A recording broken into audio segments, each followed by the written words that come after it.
नमस्कार साथियों, एक बार फिर से आपका तहे दिल से इस्तकबाल करता हूं आपके अपने ही चैनल के ऊपर। जैसा हमने पहले कमिट किया था आपने और मैंने मिलकर कि अपन बात करेंगे यहां पर मेथोडोलॉजी की बात करेंगे और उसके अंदर एक छोटा सा टॉपिक अपन ले रहे हैं सरफिशियल नेचर का, केवल सतही स्तर पर अपन बात करने वाले हैं। तो इसमें डीपिश नेचर में अपन नहीं जाएंगे और जो फैक्चुअल भी हैं नॉन फैक्चुअल भी हैं, दोनों टाइप के जो क्वेश्चन आपसे पूछे जाते हैं उन्हीं पर फोकस करने वाले हैं। तो आप देखिएगा मैथड्स ऑफ इवेल्युएशन, उसके जो एमसीक्यूज हैं, मल्टीपल चॉइस क्वेश्चंस हैं, आपके बहुविकल्पात्मक प्रश्न हैं, करीब करीब अपन वहां पर 30 के आसपास सवाल आज यहां करने वाले हैं। ये टॉपिक आपका पत्रता है, उसके वहां पर L1 का L2 का मतलब लैंग्वेज 1 लैंग्वेज 2 दोनों के अंदर वहां पर आपका लगा हुआ है।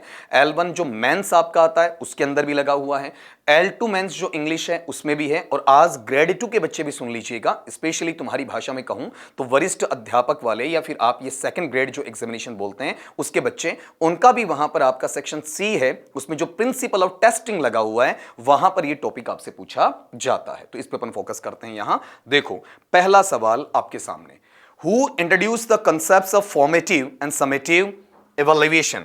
आपके पास में योगात्मक और रचनात्मक के नाम से जो दो प्रकार के मूल्यांकन वहां चल रहे होते हैं, इन दोनों की जो अवधारणा है, इनका संप्रत्यय है, इनका वहां पर नाम है जो शुरुआत में हमें दिया उस व्यक्ति का नाम क्या है। तो यहां आपको ध्यान क्या रखना है, in the year 1967 AD after टॉमिनी, यहां पर एक बंदा है माइकल स्क्रीवन, उन्होंने फॉर्मेटिव और समेटिव है इनको कोइन किया, इनसे हमारा परिचय वहां पर करवाया। तो एक फैक्चुअल एस्पेक्ट है, बहुत ज्यादा डीपिश नेचर में तुम्हें जाना नहीं है। ब्लूम साहब की बात अपन नहीं करेंगे, अपनी मेथोडोलॉजी में हम जॉन ड्यूई की भी बात नहीं करेंगे, राल्फ टेलर की बात भी नहीं करेंगे। यहां जब भी आप बात करते हो तो गौर करना कि हमें वही विद्वान, वही आपका विचारक, वही आपका दार्शनिक, वही आपका शिक्षा शास्त्री पढ़ना है जिसका हमारे सिलेबस से रिलेशन है, बाकी हमें फालतू की डेप्थ में जाना नहीं है। क्वेश्चन 2 देखिएगा, which evaluation type is described as continuous and diagnostic? निम्नांकित में से मूल्यांकन का ऐसा कौन सा प्रकार है जो कि निरंतर भी होता है, रेगुलर आपके मोड में चलता है और साथ में डायग्नोस्टिक निदानात्मक स्तर को भी रखता है? तो अकॉर्डिंग टू सीसीई के मुताबिक अपन देखते हैं कंटिन्यूअस एंड कॉम्प्रिहेंसिव इवैल्यूएशन, सतत एवं व्यापक मूल्यांकन, जो कि वहां पर आरटीई 2009 के तहत इंट्रोडक्शन आपका सीबीएसई ने, central board of secondary education ने 2010 में भी किया था आपका, और फिर उसके बाद में आते आते कब 2017 के लास्ट में 2018 के शुरू में इसे लगभग आपका एलिमिनेट भी कर दिया गया था। तो उन्होंने इस चीज को डिक्लेरेशन दिया कि अपना जो इवैल्यूएशन है वो कैसा होना चाहिए, बताओ आपका वहां पर कंटिन्यूअस या फिर रेगुलर होना चाहिए, और जहां बच्चा है आपका पढ़ रहा होता है उसकी वीकनेसेस क्या हैं, उसकी कमियां क्या हैं, उसकी स्ट्रेंथ क्या है, उन सारी चीजों को चेक करना है। वीकनेस पर फोकस करते हुए उसके लिए हम उसकी रेमेडियल टीचिंग रखने वाले होते हैं। रेमेडियल टीचिंग देने से पहले बच्चे का हमें क्या लेना है, डी टेस्ट लेना है, डायग्नोस्टिक टेस्ट लेना है, उसकी वीकनेसेस पे फोकस करके उसे रेमेडियल टीचिंग देंगे और फिर दोबारा से एक बार टेस्ट लेंगे। अगर फिर से वीकनेस निकलती है तो उसे रीटीच करेंगे, दोबारा से वहां पर पढ़ाएंगे। तो ये जो प्रोसेस होता है ये ऑनगोइंग होता है, ड्यूरिंग द लेक्चर होता है, ड्यूरिंग द टीचिंग होता है आपका। यहां पर ऐसा नहीं कि एंड में आता है, क्लोजर में आता है, after the syllabus, after the वहां पर कंटेंट एरिया को कंप्लीट करने के बाद ऐसा कुछ भी नहीं होता है, ऑनगोइंग प्रोसेस के तहत होता है। और ऑनगोइंग प्रोसेस में जो इवैल्यूएशन या असेसमेंट चलता है वो कौन सा है आपका, फॉर्मेटिव है। समेटिव हमेशा बाद में होता है। आपकी वीकनेस और स्ट्रेंथ को जांचने के लिए डायग्नोस्टिक रखा जाता है, और वहां यह जो वर्ड आता है कौन सा, प्रोसेस वाला, ये लगभग किससे मिलेगा आपका, फॉर्मेटिव, क्योंकि फॉर्मेटिव हमें किसकी जानकारी देता है, प्रोसेस की जानकारी देता है, और समेटिव बच्चे को किसके रूप में देखता है बेटा, आपका वहां पर प्रोडक्ट के रूप में देखता है। ठीक है, अगली बात पे आ जाएं। Question number 3, what is a की फीचर ऑफ समेटिव इवैल्यूएशन? आपका समेटिव जो इवैल्यूएशन है उसका मुख्य विशेषता का हिस्सा हम इसमें छांटें, या फिर ये देखें कि इसकी चारित्रिक विशेषता के तौर पर, इसके फीचर के तौर पर, इसके वहां पर मुख्य डोमिनेंट वे में आने वाला कोई भी एस्पेक्ट जो इसको परिलक्षित कर सके, इसकी जानकारी हमें स्पष्टित अवस्था में दे सके, वो कौन सा होगा। मैंने एक ही शब्द को 4 से 5 तरीकों से आपके सामने बोला है, तो पहले चेक कर लीजिए कि समेटिव इवैल्यूएशन है उसको डोमिनेटिंग पावर के तौर पर बताने वाला स्टेटमेंट या फिर कथन आपके सामने कौन सा, ऐसा कौन सा वक्तव्य आपको इसमें दिया गया है। देखना जरा, जब भी आप प्रोसेस ऑफ टीचिंग की बात करते हैं तो बेटा जी प्रोसेस ऑफ टीचिंग किस में आता है आपका, फॉर्मेटिव असेसमेंट में आता है। तो ये कट गया, बाहर हो गया आपका कि it is conducted during the process of teaching. Process of teaching है, उसके दौरान ये काम आपका संचालित किया जाता है, तो बिल्कुल नहीं होता है। It emphasises the use of informal techniques. अपना समेटिव इवैल्यूएशन बेटा फॉर्मल होता है, इनफॉर्मल टेक्निक इसमें काम आती है, फॉर्मेटिव असेसमेंट में काम आती है, जहां पर इस बात पर तवज्जो दी जाती है, प्रेशर डाला जाता है, फोकस किया जाता है। It covers large content areas. इसके अंदर विस्तृत या व्यापक या वृहद स्तर पर आपका सिलेबस या पाठ्यक्रम है, उनकी चीजों को शामिल किया जाता है। साथ में उन्हें इवैल्यूएट या फिर मूल्यांकन किया जाता है और यह देखा जाता है कि बच्चे का सर्वांगीण विकास हुआ कि नहीं हुआ, बच्चे ने अचीवमेंट प्राप्ति की या नहीं की, बच्चे में अर्जन आया या नहीं आया, बच्चे के स्कॉलस्टिक और को स्कॉलस्टिक, करिकुलर और को करिकुलर, एकेडमिक और नॉन एकेडमिक, इन दोनों प्रकार के पार्ट्स में या एस्पेक्ट्स में उसका डेवलपमेंट होता है या नहीं होता है। यह बात कौन कवर करेगा? आपका समेटिव। इसको पकड़ने का तरीका क्या है? जब आप लिमिटेड कंटेंट एरिया बताते हैं वो जाता बेटा जी फॉर्मेटिव में, और जब आप यहां पर लार्ज कंटेंट एरिया मतलब कंप्लीट सिलेबस की बात करते हैं, कंप्लीट आपके उस वहां ग्रेडिंग की, परसेंटेज की, परसेंटाइल की, उसके सीजीपीए की, इनकी बात करते हैं, तो वो किस में जाएगा? आपका समेटिव में जाएगा। अब एक चीज हमें और काटनी है, आंसर तो हमें मिला। It focuses on providing feedback to teachers. Teacher को जो फीडबैक देने का काम करता है बेटा, वो भी कौन करता बताओ? आपका वहां पर एफए करता है। ऐसे तो एक प्रोडक्ट के रूप में देगा, तो फीडबैक नहीं बल्कि सिंपल एक रिजल्ट मिल जाएगा कि बच्चा पास है या फेल है, कौन सी ग्रेड का है, किस डिवीजन का है, किसे डिस्टिंक्शन मिला कि नहीं मिला, 90s में है या नहीं है, कितने सीजीपीए में है, वो चीज हमें कौन देता? आपका समेटिव। तो जो रियल में फीडबैक देके बच्चे में इंप्रूवमेंट चाहिए, वो किस में आएगा? एफए में आएगा या फॉर्मेटिव असेसमेंट में आएगा। अगले सवाल पे चलिए। Which of the following is not a characteristic of formative evaluation? निम्नांकित 4 कथनों में से 3 कथन ऐसे हैं जो कि फॉर्मेटिव के पक्ष में हैं और एक कथन ऐसा है कि जो फॉर्मेटिव के पक्ष में नहीं है। तो वन बाय वन अपन इन चीजों को देखेंगे कि फॉर्मेटिव में इट प्रोवाइड्स ऑनगोइंग फीडबैक। यह बच्चे के लिए वहां पर पढ़ते वक्त समझने के बाद में टीचर को यह बताना कि वहां टीचर का टीचिंग लेवल कैसा रहा, वहां पर टीचर का पढ़ाया हुआ समझ में आया या नहीं आया, आपका टीचिंग लर्निंग प्रोसेस टीएलपी है वो सक्सेसफुल रहा या नहीं रहा। तो आपका फॉर्मेटिव इवैल्यूएशन है वो ऑनगोइंग फीडबैक है, उसको प्रोवाइड करने का काम करता है। फिर अगली चीज वहां पर इट फोकसेस ऑन प्रोसेस। अभी थोड़ी देर पहले आपको बताया कि यह प्रक्रियागत अवस्था मानी जाती है, ऑनगोइंग है आपका वहां पर, तो प्रोसेस है आपका, कहीं पर भी प्रोडक्ट नहीं बनता है। प्रोडक्ट नहीं बनता तो ये आउटकम्स या रिजल्ट्स या कॉन्सिक्वेंसेस इन पे फोकस नहीं करता है, तो ये भी आपका फॉर्मेटिव असेसमेंट का हिस्सा बोला जा सकता है या कहा जा सकता है। It helps identify misconceptions. बच्चे में कहीं पर भी कोई गलत भ्रांति या गलत धारणा है, वो अगर जनरेट हो जाती है, बच्चा उसकी तरफ अपना रुख कर लेता है, बच्चा टेंड टू कर गया, वहां पर बच्चा उस चीज को सब कुछ मानना स्टार्ट कर देता है कि मैंने ये सीख रखा है, अपना रॉ मटेरियल था उसे उसने totally LTR long term retention में डाल दिया या एलटीएम लॉन्ग टर्म मेमोरी में डाल दिया। तो ऐसी चीजें आती हैं, उनको पहचानने का काम कौन करेगा? आपका फॉर्मेटिव असेसमेंट के अंदर जो आपका टेस्टिंग होती है वो करता है। तो ये तीनों चीजें किसमें होती हैं? फॉर्मेटिव असेसमेंट में होती हैं। हमें तो ये कि जो नहीं है इसकी विशेषता नहीं है, तो ये भी इसकी विशेषता है, ये भी इसकी विशेषता है, ये भी इसकी विशेषता है, इसकी विशेषता बेटा जी ये नहीं है। And that is in the formation of it assigns grades based on standardised test. आपके जो स्तरीय स्तर के जो परख होते हैं, जो कम से कम बेंचमार्क डिस्ट्रिक्ट लेवल का देते हैं, जिला स्तर का देते हैं, ये स्टेट लेवल राज्य स्तरीय हो सकते हैं, ये नेशनल लेवल राष्ट्रीय स्तर हो सकते हैं। मेनली आप देखें तो यहां पर इसका लेवल बड़ा होना चाहिए, आपका स्कूल या कॉलेज या यूनिवर्सिटी लेवल वहीं तक ही सीमित होना नहीं चाहिए। जहां यूनिवर्सिटी कैंपस की बात करूंगा खाली वहां तक का नहीं होना चाहिए, आपका इसके अपिश लेवल पे आते ही जो कि एक जगह से ज्यादा जगह इन चीजों को कवर कर सके। लेकिन अगर वही यूनिवर्सिटी आपका क्या करता है? पूरे डिस्ट्रिक्ट को कवर कर रहा होता है, एक से ज्यादा डिस्ट्रिक्ट्स को कवर कर रहा होता, तो वही फॉर्मेटिव कहां चला जाएगा? आपका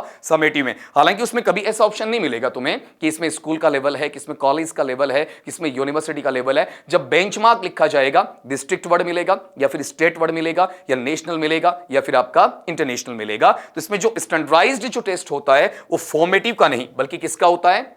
समेटिव का। फॉर्मेटिव में क्या होता है? यहां पर टीचर मैट टेस्ट आते हैं, जो आपके अध्यापक द्वारा बनाए गए परख होते हैं उन्हें अपन किस में काउंट कर सकते हैं? आपके लिए फॉर्मेटिव इवैल्यूएशन में या असेसमेंट में काउंट कर सकते हैं। चलिए नेक्स्ट सवाल की तरफ। नेक्स्ट क्वेश्चन आपका क्या है?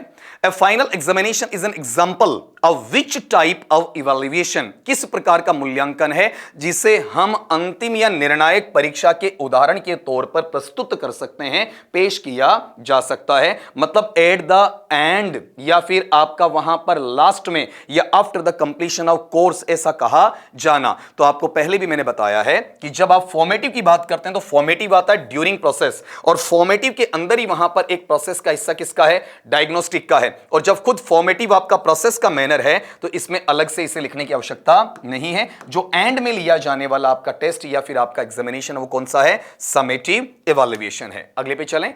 What is the primary focus of formative evaluation? Formative evaluation का प्राथमिक जो आपका ध्यान केंद्रीकरण होता है, यहां ध्यान केंद्रित किया जाता है, इस बात पर बल दिया जाता है, जोर दिया जाता है। तो इसमें मेन जो आपका फीचर है, सैलिएंट फीचर है, फोकसिंग पॉइंट है, वो कौन सा होना चाहिए? इसको आप चेक करिएगा। वहां पर मेनली फॉर्मेटिव क्या होता है? ड्यूरिंग होता है ना टीचिंग के, तो बच्चे ने कितनी प्रोग्रेस की है, बच्चे ने कितना सीखा है, आपके इंस्ट्रक्शनल ऑब्जेक्टिव्स हैं, अनुदेशनात्मक जो आपके लक्ष्य हैं, उद्देश्य हैं, गोल हैं, एम हैं, टारगेट्स हैं, चाहे वो जेनेरिक मतलब सामान्य होते हैं, चाहे वो आपके स्पेसिफिक विशिष्ट प्रकार के होते हैं, वो आपने किस लेवल तक अर्जित कर लिए, किस लेवल तक आपने वहां पर प्राप्त कर लिए, इसकी जानकारी लेना। टीचर को फीडबैक मिलना कि वहां पर उसने कितना अच्छा पढ़ाया, कितना अभी कम रह गया है। उसमें डिफरेंट मेथड्स हैं, डिफरेंट अप्रोचेस हैं, उनको इक्लेक्टिक नेचर के अंदर लाकर according to need of the learner, अधिगम करता है उसकी आवश्यकता के मुताबिक आप उन्हें काम में लेते हैं। एंड आफ्टर देन उसके बाद में उन्हें आप अप्लाई करते हैं, इंप्लीमेंट करने का काम करते हैं। That is the gist of formative evaluation. यहां चेक करना, जब आप बच्चे को मॉनिटर करते हैं कि बच्चे ने कितनी प्रोग्रेस या उन्नति कर ली है, यहां पर बच्चे के लिए वहां पर आप फीडबैक है वो बच्चे को भी देते हैं, बच्चे से लेते भी हैं। जो स्टूडेंट्स रैप ग्रुप होता है उसके तहत ये लिया जाता है। और इसे प्रोवाइड कब करना? देखो ये इसका की फैक्टर रहा, ड्यूरिंग लर्निंग। तो ये किससे जुड़ा हुआ? आपका फॉर्मेटिव से जुड़ा हुआ है। बाकी चीजें अपन काटते हैं जो फॉर्मेटिव से नहीं है, तभी अपना पहला आंसर बनेगा, नहीं तो नहीं बनेगा। आप मेजर करते हैं किसको? उन आउटकम्स को, उन नतीजों को, उन आपके रिजल्ट्स को, उन आपके वहां पर कॉन्सिक्वेंसेस को, जो after the course is completed, जब आपका पाठ्यक्रम पूरा हो चुका होता है, आपका टर्म पूरा हो चुका होता है, आफ्टर द टीचिंग प्रोसेस की बात करते हैं तो यह मैनर समेटिव का आता है।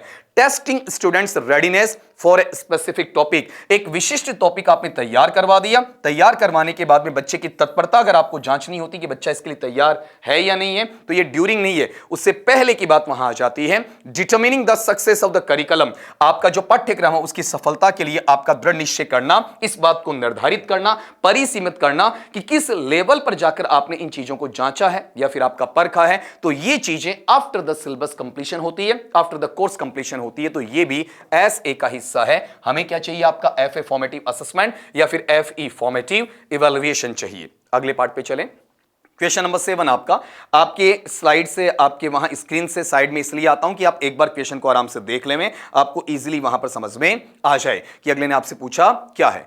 Which type of evaluation is conducted before instruction begins. जब आपका इंस्ट्रक्शन, यहां इंस्ट्रक्शन का मतलब बेटा वहां पर टीचिंग से लिया जाएगा, सिंपली अनुदेशन से आप इसे कह सकते हैं। यहां पर इसका मतलब केवल निर्देश से आपको लेना नहीं है। और इंस्ट्रक्टर वर्ड जब आ जाए यहां पर तो उसे आप क्या समझेंगे? टीचर समझेंगे। तो किस प्रकार का इवैल्यूएशन या मूल्यांकन है जिसे आप क्या करते हैं? कंडक्ट करते हैं। कंडक्ट का मतलब आपका संचालित करते हैं, आप उसे आयोजित करते हैं, उसे अमली जामा पहनाते हैं, उस चीज को एग्जीक्यूट या इंप्लीमेंट, क्रियान्वित करने का काम करते हैं। तो यह शुरू होता है ना आपका कौन सा? टीचिंग। उससे पहले कौन सा लिया जाएगा? तो आपको पता होना चाहिए फॉर्मेटिव तो क्या होता है? ड्यूरिंग टीचिंग होता है। समेटिव क्या होता है बताओ? आपका वहां पर आफ्टर होता है। नॉर्मेटिव के ऊपर अलग से बात करेंगे, एक विशेष प्रकार का इवैल्यूएशन है, जब मैं इसका सेकंड पार्ट लेकर आऊंगा तब इसकी जानकारी आपको वहां पर दूंगा। अभी इस चीज को अपन एक्सपोजर नहीं देते हैं। जब आप वहां पर चीजों को जांचने का काम करते हैं, चीजों के लिए पता करते हैं कि इस बच्चे की वीकनेस क्या है, इस बच्चे का वहां पर स्ट्रेंथ क्या है, ये जो सारी चीजें आती हैं वो बताओ किस में चली जाएंगी? आपका डायग्नोस्टिक में, जिसे अपन सिंपली बहुत सारी बुक्स में इस नाम से पढ़ते हैं, डी टेस्ट के नाम से पढ़ते हैं। और जब आप रेमेडियल टीचिंग पढ़ते हैं ना तो उस वक्त ये सारी चीजें आपकी कवर होने वाली भी रहेंगी। अगली बात पे आ जाएं। क्वेश्चन नंबर आपका 8, विच असेसमेंट टेक्निक, निम्नांकित में से आकलन की कौन सी ऐसी तकनीक है इन्वॉल्व जो ये शामिल करती है, सम्मिलित करती है, आइडेंटिफाइंग, इस बात को परिचय में लाना, जानना, पहचानना कि वहां पर कौन से ऐसे पॉइंट्स हैं, कौन से ऐसे बिंदु हैं जो अनक्लियर हैं, अस्पष्ट हैं आपका, और इन बिंदुओं को वहां पर अधिगमकर्ता के अधिगम के दौरान या उस प्रक्रिया में बाधा या विघ्न डालने का जो काम करते हैं उन्हें आपको पहचानना होता है। तो पहले इन सारी चीजों को समझ लीजिएगा। एक्चुअल में जो पहला टर्म तुम्हारे पास में आया कौन सा, 1 मिनट पेपर, ये क्या होता है, क्लास का जब पीरियड खत्म हो रहा होता है, कालांश आपका खत्म हो रहा होता है, तो उस वक्त करीब करीब जब 2 से 3 मिनट बचते हैं तो A4 साइज का आपने पेपर लिया, उसके 2 टुकड़े कर लिए, हो सकता है 4 टुकड़े कर लिए, इस तरीके से डिफरेंट पेपर शीट आपने बना ली, जितने बच्चे आपकी क्लास में सबको आपने बांट दिया और आपने ये कहा कि बेटा आज मैंने क्या पढ़ाया उसे लिखें। या सवाल ऐसा हो सकता है कि आज आपको क्या समझ में आया, या ऐसा हो सकता है क्या समझ में नहीं आया, या क्या सबसे ज्यादा समझ में आया, क्या सबसे कम समझ में आया, आज की परेशानी क्या रही, आज की अच्छाई क्या रही आपका। इनमें से कोई भी एक क्वेश्चन दीजिएगा, बच्चा वहां पर 1 मिनट में लिखेगा, आप वहां पर वो पेपर्स हैं वो कलेक्ट करेंगे, क्लास के बाहर जाने के बाद में उनको पढ़ेंगे। अगर उनमें लगता है कि आपको ये चीज बच्चे की कवर नहीं हुई है तो नेक्स्ट जो लेक्चर आप प्रोसीड करते हैं उसके दौरान आप वहां पर डिफरेंट मेथड के साथ, डिफरेंट अप्रोच के साथ में पढ़ा सकते हैं। तो यहां जो अनक्लियर है, अनक्लियर की बात नहीं है, क्या हासिल हुआ, क्या नहीं हुआ, क्या समझ में आया, क्या समझ में नहीं आया, केवल वो बात आपको देखनी है। तो 1 मिनट पेपर का वहां पर अनक्लियर चीजों से कोई मतलब नहीं है। कॉन्सेप्चुअल जो मैप दिया जाता है, ये ऑडियो विजुअल एड्स होता है, तो उसमें विजुअल एड का एक बेहतरीन एग्जांपल या इलस्ट्रेशन कहा जाएगा, इंस्टांस कहा जाएगा, जहां पर आप बच्चे की धारणा है उसे बिल्कुल क्लियर करने के लिए, क्रिस्टल क्लियर करने के लिए आप किसी ऑडियो विजुअल एड्स में से स्पेशली विजुअल एड का काम लेते हैं। डायग्रामेटिक व्यू में उन सारी चीजों को वहां पर समझाते हैं, ठीक है। और डायग्रामेटिक व्यू में आप एक ही चार्ट का, एक ही पोस्टर का, एक ही स्लाइड का या फिर एक ही स्क्रीन को काम में लेते हुए बच्चे को सारा समझाने की कोशिश करें, वो कॉन्सेप्ट मैप में चला जाता है। मडियस्ट पॉइंट क्या होता है, इसको थोड़ा ढंग से समझना बेटा। यहां मड है, मड का मतलब क्या होता है आपका, एक्चुअल में कीचड़ से लिया जाता है। जब कीचड़ में कोई चीज चली जाती है तो क्लियर नहीं रहती है, गंदी मानी जाती है, वेग हो जाती है, अस्पष्ट हो जाती है, थोड़ा धुंधली हो जाती है, ब्लड टाइप हो जाती है, थोड़ा सा स्मेलिंग, बैड स्मेलिंग आ जाती है। तो मड के मायने क्या है, जो चीजें क्लियर नहीं है, जो चीजें टोटली क्लीन भी आपका नहीं है। तो जब लर्निंग के मामले में कोई टॉपिक, कोई कॉन्सेप्ट है आपका टोटली क्लियर नहीं होता है, सही तरीके से आप उसे एलैबोरेशन नहीं दे पाते हैं, एक्सप्लेनेशन नहीं दे पाते हैं, उसका इंटरप्रिटेशन वहां पर नहीं कर पाते हैं, तो ये पॉइंट क्या कहलाते हैं, तुम्हारे मडियस पॉइंट होते हैं। और उन्हें क्या कहा जाता है, अनक्लियर। ये भी ठीक वैसे ही जैसे आपका 1 मिनट पेपर होता है, लाइक दैट, उसी अंदाज में क्या किया जाता है, आपका सोल्व करवाया जाता है। और इसमें जो आपका टाइम है वो लो टाइम काउंट होगा, कम टाइम लगेगा। 1 मिनट पेपर भी है, उसका टाइम फ्रीक्वेंसी है वो वहां पर हाई नहीं होता है, मीडियम नहीं होता है, लो में जाता है, ये भी आपका लो में जाता है। तो यहां पर बच्चे को क्या समझ में क्लियरली नहीं आया है, जो वहां पर आपको अनक्लियर पॉइंट के रूप में पूछना है, उसे अपन मडियस्ट पॉइंट का नाम दे सकते हैं, वही बेटा अनक्लियर में आता है। जब चेन नोट्स की बात करते हैं तो ये भी वहां पर ऐसा नहीं कि बच्चे को आपने हाथ में नोट्स पकड़ा दिए, ये लाइक ए चेन, एक जंजीर की भांति जिसमें कड़ियां होती हैं, आपका एक बच्चा दूसरे बच्चे से जुड़ा हुआ है। मैंने एक बच्चे को वहां पर एक एनवलप दिया, लिफाफा दिया, उसके ऊपर एक क्वेश्चन लिख दिया या एक क्वेश्चन लिख के अंदर आपका वहां पन्ना डाल दिया। बच्चे ने वहां पर वो क्वेश्चन देखा, उसका आंसर लिखा, लिफाफे में अपना आंसर डाला, फिर दूसरे बच्चे को, फिर तीसरे को, फिर चौथे को, यूं आपका घूमते घूमते जितने बच्चे हैं उनके पास, सबके पास आ जाएगा,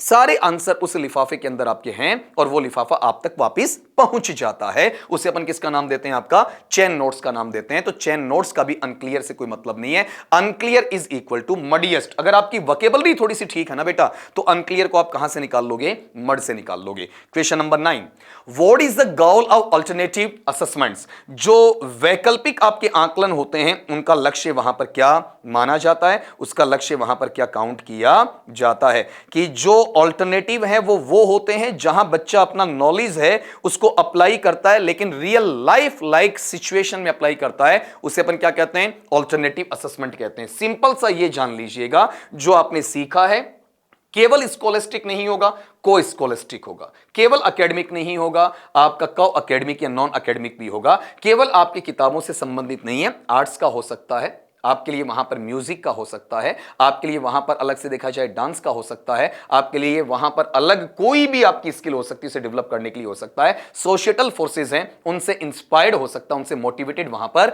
रह सकता है। ये सारी चीजें किसमें चली जाएंगी, आपका ऑल्टरनेटिव असेसमेंट में चली जाएंगी, जिसे वो रियल लाइफ लाइक सिचुएशन में, रियल वर्ल्ड सिचुएशन के कंटेक्स्ट में यूज करने की कोशिश करेगा। यहां चेक करना वन बाय वन एक एक को।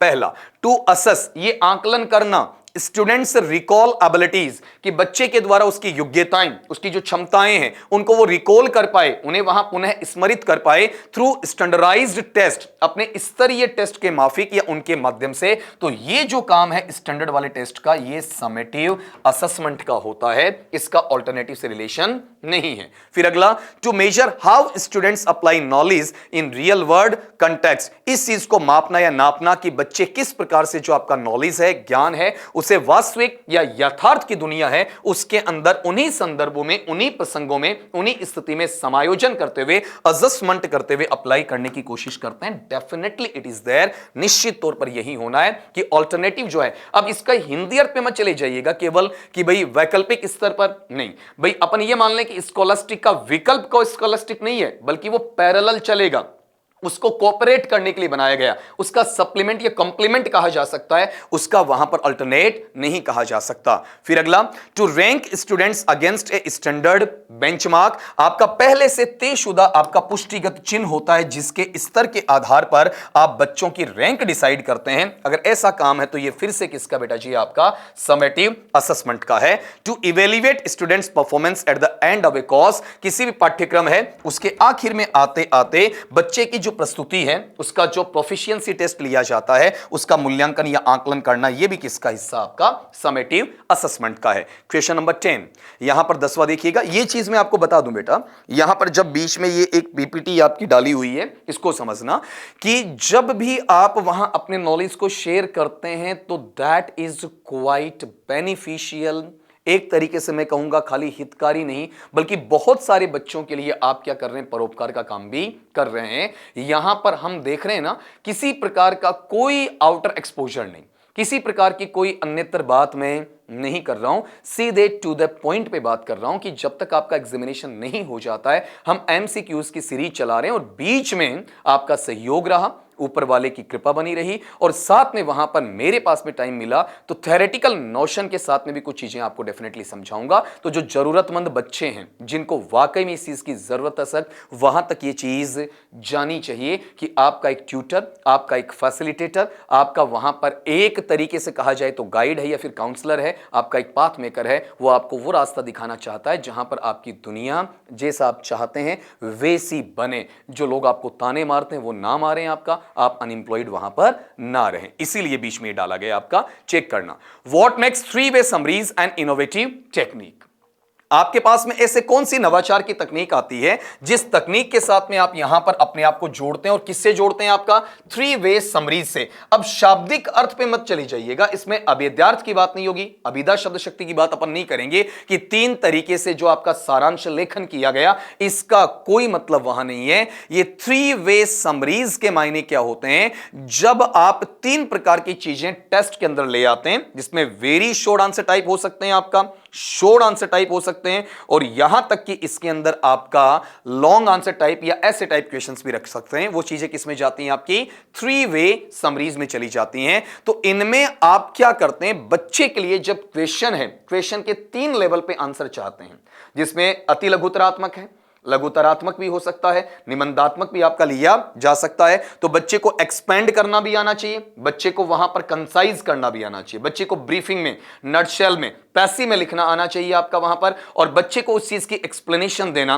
उसका इंटरप्रिटेशन देना, यह भी आना चाहिए। तो जब आप शुरुआती ऑप्शन इसका पढ़ते हैं कि ये नेचर में कैसा है, इनफॉर्मल है, और साथ में कैसा है, कंटिन्यूअस। तो इनफॉर्मल मेरे पास में कैसा है आपका, बताओ देखें, एफए का नेचर है, कंटिन्यूअस भी किसका है, एफए का है। तो थ्री वी समरीज का प्रॉपर वे में इससे कोई रिलेशन नहीं है, इसके साथ कोई संबंध वहां बनता नहीं है। तो दूसरा ऑप्शन देखेंगे, it focuses on memorising definitions. यहां पर अपने पास में जो भी परिभाषाएं हैं उनका स्मृतिकरण करना, उन्हें रट्टा मारना, उन्हें क्रेम करना, उन्हें मेमोराइज करना, रोट लर्निंग करना, कोटिफाई करना, ये सारी चीजें इसमें कवर हों बिल्कुल भी नहीं है। ये टीसीजी के नजदीक है। यहां पर ये कह सकते हैं कि ट्रांसलेशन कम ग्रामर मेथड है, उसके आसपास इसे लिया जाता है। तो ये इनोवेटिव टेक्निक नहीं बल्कि ट्रेडिशनल है, ऑर्थोडॉक्स है, या फिर ये कह सकते हैं कि अपने पास में कंजर्वेशनल पार्ट आपका आर्केइक नेचर का है, एंशिएंट नेचर का हो सकता है, स्टार्टिंग हो सकता है आपका, फॉर्मेलिटी का प्रतीक वहां पर माना जा सकता है, लेकिन 3 वे समरीज में इसके लिए कोई जगह नहीं होती है। हमने 2 ऑप्शंस वहां पर काट दिए। अब चलिए आप तीसरे ऑप्शन की तरफ। तीसरा ऑप्शन आपके पास में है, it enables students to create summaries of varying complexity. यह वहां पर सक्षम बनाता है उन विद्यार्थियों को, उन अधिगमकर्ताओं को, किस बात के लिए कि वो वहां पर सारांश लेखन करते हैं, उसे निर्मित करते हैं, उसे सृजित करते हैं, उसे आपका वहां प्रिपेयर करते हैं, और किसमें, वेरिंग मतलब डिफरेंशिएशन के साथ में, विभेदीकरण की अवस्था के साथ में, जो जटिलता स्तर होता है, जो आपका हार्ड या कॉम्प्लेक्स लेवल होता है, उसे एक इजी लेवल में आपका डाल सकते हैं, उस चीज के साथ में उसे वहां पर जोड़ सकते हैं।